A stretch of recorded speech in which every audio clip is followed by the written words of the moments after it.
Hey, this is Megan Shipman, and you are watching Brotastic. Here with Rusty S. from Video Game Heaven. Y'all ain't ready for this. I don't even know if I'm ready for this. Oh my god, what happened to your head, dude? Just wanted to give a shout out to everybody at Brotasticnerdom. The Brotastics, you guys should be doing restaurant reviews. With Megan Shipman.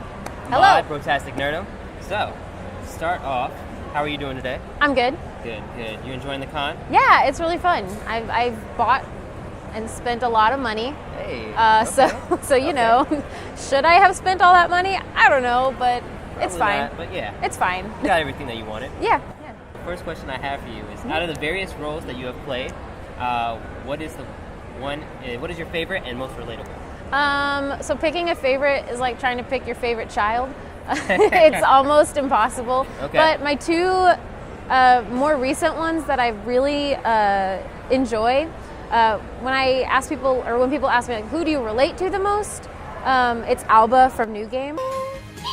Character designer Alba.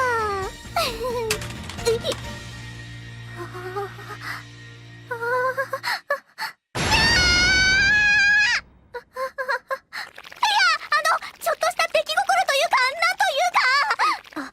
アオバちゃん。ね、ファイト。ありがとう。Okay. Because she's experiencing all that, like going into work for the first time, doing an adult job for the first time, and not like while I was recording, but very recently before recording that, I was having those same kinds of experiences and ups and downs like she was having with her job, with my job, that my not voice acting job. Okay. But yeah, so it was very relatable while we were recording it. Okay. So I enjoyed it, and then just my other favorite one that's really great was Yuzu from Citrus. Okay. Because that was just really fun, and it was a very emotional show. And it was just a great show. It was really good, and so it was special, and it was just good. I love it. Okay. Yeah. Okay. How did you get into voice acting? So the way I got into voice acting, because you can ask this question to 1,000 people, and you'll get 1,000 different answers. I grew up in Dallas, which is where Funimation is. I didn't know that at the time growing up. Yeah. But I went to college at LSU, and a lot of Dallas people went to LSU. So I met someone that lived in Dallas, and they actually worked there in high school. And, I did like acting and singing and that kind of stuff throughout high school and college. And they were nice enough to be like, hey, let me introduce you to some people since you're interested in it. And so I did. And I met some people, got connected, and then they let me do what's called an open audition, which isn't for necessarily a certain show. You more go in and you're recording different characters so they can see what you can do, and they put you on file, and they start calling you in for actual auditions and things like that. And so that's kind of what happened to me, and I just kept getting calls, and I was like, well, I guess I'm doing something right. So so yeah, that's kind of what happened with me. Okay. Yeah. Okay. What is your take on the streaming service kind of branching off and becoming their own? So like Funimation, Crunchyroll. I really I enjoyed all the streaming services. I'm subscribed to like all of them. I could get Funimation for free, but I was too lazy. Yeah. Because they were like, hey, we're gonna give y'all comp your streaming services if you have it, and I was too lazy because they were like, give us your password, and I was like, I can't remember my password. It auto logs in. But I'm with all of the streaming services, and I love them. And the partnership with Crunchyroll was really, really fun, and it was great, and it allowed more. I think it let the simuldubs like boom, because they were just able to be this big powerhouse. And with Sony acquiring Funimation, after that, I think Sony was just like, not in a bad way. They were just like, hey, we want to make this brand even bigger and even better on its own, and not, just we want to be our own thing, and not in a bad way. Because they told us, they're like, it was a fine. Nobody was mad at anyone. Nobody hates anyone. But yeah, so they were just like, we just want to be bigger and better on our own and try to do even more. So I think it's good. And I think a certain amount of competition breeds better and bigger and better things. I think so too. So I think it's good. I think the partnership happened at the right time, and then I think it's probably going to be bigger. The world's not going to end, so more anime will still be made. So I think it's good. I like it. Okay. So do you ad-lib at all? The only times we really do like ad-libbing is when we go in for a Walla session, which usually has like you and 3 other people, and you're doing like background noises or like kids going to school or animals or a crowd or something like that. So really, they won't really write out like noises and things you're supposed to say. I just did a Walla session for Goblin Slayer, and they have this whole scene. It's like a 3-minute scene where they're just in the guild building, and me and 3 other girls, we had to just be in this guild building talking about like, oh, what am I going to do today? I don't know. I think I'm going to go kill a dragon. I don't know. Maybe I'll get some lunch. Maybe I'll buy a new knife. But we had to do it for like 3 minutes, and it was a little agonizing because sometimes I'm really bad at ad-libbing. It kind of depends on what the situation is. But after like a minute, you're like, I don't know what else to say. So that's really the only time we'll do an ad-lib.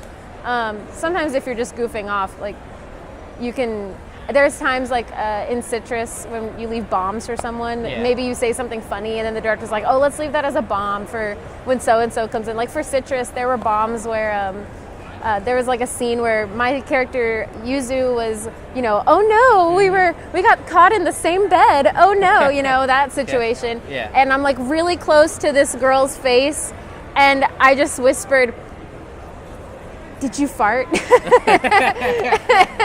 And then we left it in, and then when she came in, and it was really funny because she laughed, and it was silly.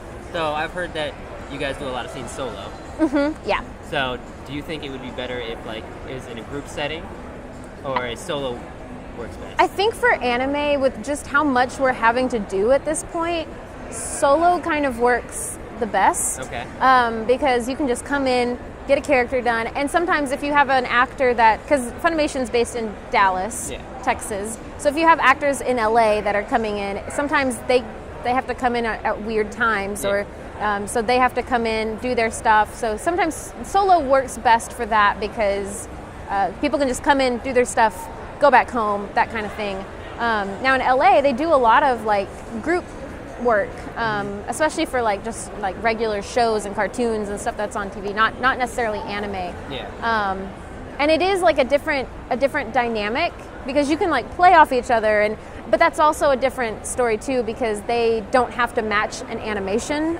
They can, act and be silly and ad-lib with each other, and they'll be like, oh, that's funny, let's add that into the script or something, and then the animators go in and they animate over all of that.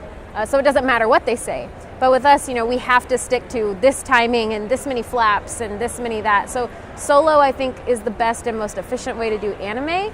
But if you're doing something like prelay, which is, before you do any animation or anything, I think doing it in a group is really great because you can build and play on each other and play off of each other. And so it's a really fun experience that way.